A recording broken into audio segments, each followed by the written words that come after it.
Hi everyone, I'm Amir Suel from Informatica GCS. Today we'll see how to create Microsoft Power BI configuration in CDGC, that is Cloud Data Governance and Catalog. Today's agenda would be Power BI introduction, license needed, types of inputs which you can provide from Power BI, prerequisite to use the scanner, and then we'll go for live demonstration.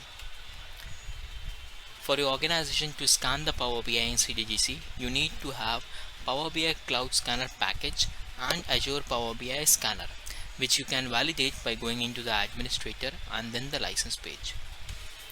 Now talking about Power BI. So Power BI is a business intelligence tool provided by Microsoft which connects various types of data and creates reports and dashboards from that. Nowadays, Power BI is widely used in organizations to make their data-driven decisions much more easy and gain much insights from the data. CDGC Power BI Cloud Scanner helps the user to fetch the metadata of workspace, datasets, reports, etc. and show the exact data flow between various types of objects. Now talking about the types of inputs which you can provide into the CDGC from the Microsoft Power BI side is workspaces, dashboards, data marts, datasets, reports, style and workbook. Now our CDGC can connect to Power BI using two type of connections. First is service principal and other one is admin user. Now talking about the service principal. Service principal is an identity which defines what the app can actually do, and the specific tenant who can access the app and what resources the app can access. While talking about the administrator user, admin user is generic admin role assigned to the user who should have administrator access at workspace level. Now prerequisite to use Power BI scanner. If you want to use the service principal authentication to authenticate your organization to the Microsoft Power BI service, you need to have read-only access to the Power BI admin API. Also, whether you use admin user role or a service principal, you need to have preview feature enabled for your organization to extract the metadata from the Microsoft Power BI source system. You can refer these two articles to know more on this as how to configure both of these. If you are planning to connect Power BI to Microsoft Azure through REST API with admin user role, then you need to provide these two roles to your admin, which would be Microsoft 365 Global Administrator and the Power BI Service Administrator.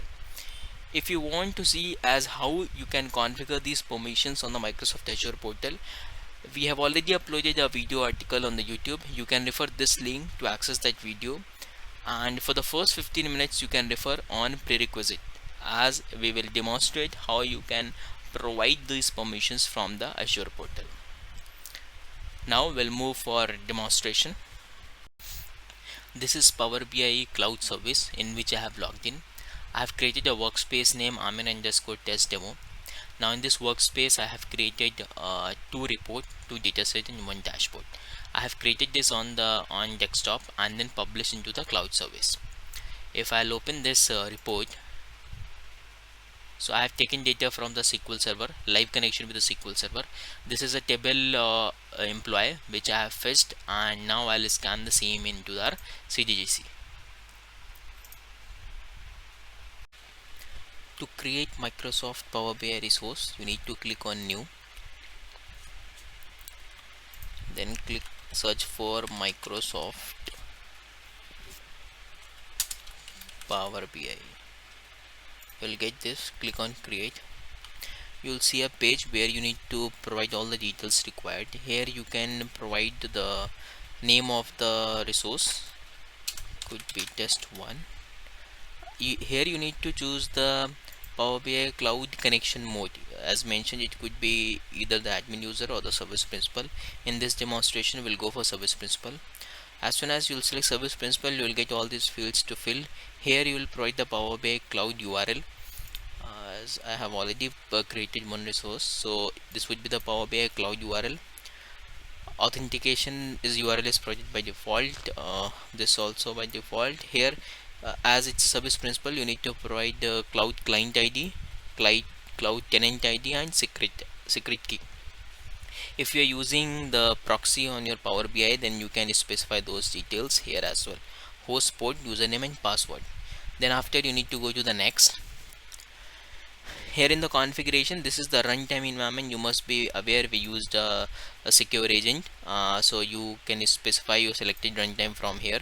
These runtime has to be configured on the administrator side, which, and this is same for all the types of scanners which you scan in CDGC. We have provided a new option as metadata change option. So if you click on delete option, then for example, if you have the resource already created earlier and now you have deleted some of your assets from your source system, but you want your assets, those deleted assets, to remain in the catalog as you already scanned it earlier, then, and again if you are running the scan, then you can select this retain option, by which the objects which are deleted from the source system will retain in the catalog or in the CDGC. But if you select delete, it will refresh your governance catalog as well, and it will make sure only those objects are present which are present in your source system. Moving next, we have a filter criteria, as it scanner asks you what specifically you want to scan. So to provide the filter, you can click for the plus option. You can choose the include, whether you want to include some objects or you want to exclude some object. Then you can choose the path, and here you can mention the workspace name. So for example, if you have a workspace as ABC, if you mention ABC as a workspace, then it will scan full ABC as a workspace. But if you want to put and scan only reports, you can provide the slash, and then you can specify the report name. And you can also use asterisk. If you don't know the full report name, you can use that asterisk. It will fetch what the name, exact this report name, and then whatever you will provide ahead. So for this demonstration, I have provided this Amir underscore test demo as a workspace, and I'll be scanning everything. Now if I show you the show advanced, so there is something called include personal workspace. So by default it is set as no if you want to fetch the personal workspace also, but if you will set the yes, it will fetch all the personal workspace. But the condition is that if you are selecting yes also, then also you need to provide one filter as personal workspace star, because in Power BI it is considered, all the personal workspace are considered as a personal workspace name, and then whatever name you will provide. So with only selecting as yes here, it will not fetch all the workspace. You can also provide the option as workspace modified since n number of days, so you can mention those number of days. Export parameters, if you in your Power BI you are using some variables and those has some values, so you can click on plus sign and provide the variable and the exact value for that. In this configuration, I'm not providing any such variable. You get two more options as data classification and glossary association. You can enable the data classification, by which our scanner will classify whatsoever data you are scanning. There are two possibilities: generated data classification, by which we automatically generated using our AI based clear engine, and then next is data classification rules, which you can manually add it by creating into MCC. Next you have glossary association. By enabling this, you can associate the specific glossary to your column name, so that if business names can be allotted. And this is a confidence score. This is a score as how much percent match could be considered as auto acceptance. And once that is done, we can go to the next, and which is associations. So in this you can assign a specific user to the specific role for your technical assets based on the permission granted to the roles that the stakeholders are assigned to. The stakeholders can take actions on the technical assets. For example, a user assigned to the data steward role can view and modify a technical asset. The user can edit the title and description of the asset, manage stakeholders, curate technical asset association, and curate data classification. So once that is done, we can go to the next. So we have a scheduler also, by which you can schedule a job. You can fill all the details as required, and then after you can run it.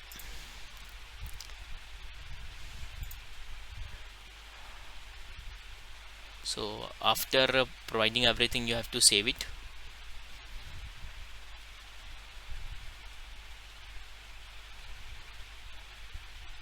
And then after you have to run the job. So here it will ask you what specifically you want to run it. uh, I will run only the metadata extraction with the retain option right now.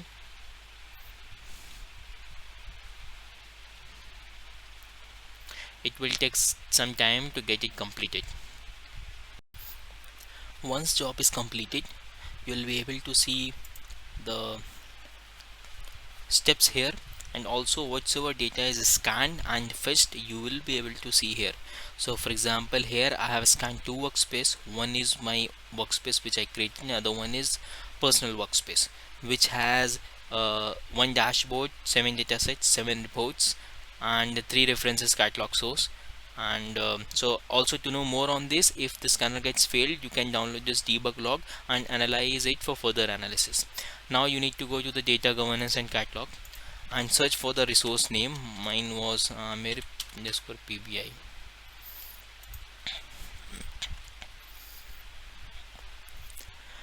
You will see this resource open. So as I mentioned, whatsoever we have scanned, that will be available here. So if I can click on the workspace, I have scanned two workspace. This is the one I created, and this is the personal workspace. Now this workspace has a report, two dataset, and one dashboard. So if I can open you the report, so these are the data elements which these are the columns of the employee table which I fetched. And if I click on the lineage, so you could see, so there is a table in the this logo is a reference symbol. So employee is a table from which we are fetching the columns, and then this is the data set, and from data set the report is created, and from this a dashboard is created, right? So if you want to fetch more, you can select this and select data element level, so that the lineage would be applicable on the data element level.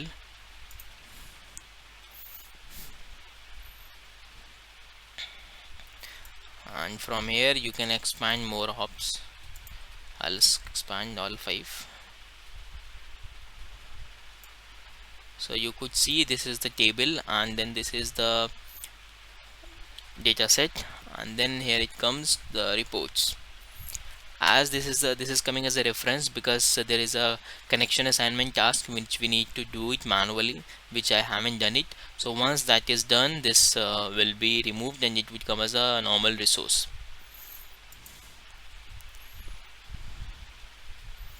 Here you could see the system attributes, the URL that you mentioned, the stakeholders that I added, right? You could see the stakeholder here. Relationship also you could see from here, that if this is the dashboard, then this is the resource, what options are available here with which it is associated, and you could expand anyone, and then you can go ahead and analyze more as per your use case. Let's go for connection assignment now. Go to MCC, monitor, connection assignment, then search for the resource.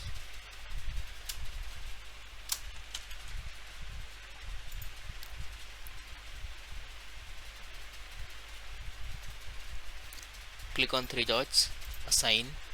Now search for the schema, for which you can add the filter, add filter, name,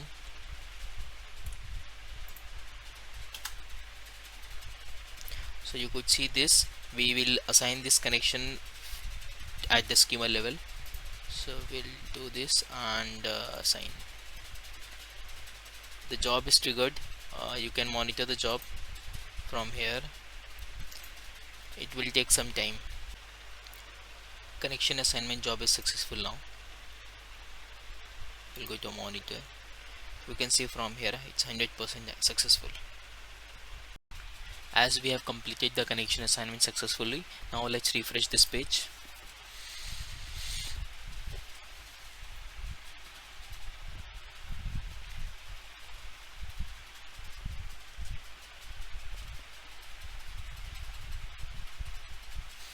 We could see the lineage. Let me expand 5 hops more. You could see here it's coming though as a original table. Earlier it was coming as a reference, right? And we could see the lineage from table to dataset to reports and then dashboard. For more information, you can refer these articles. We would love to hear from you. You can share the feedback on the link displayed on the screen. Thank you.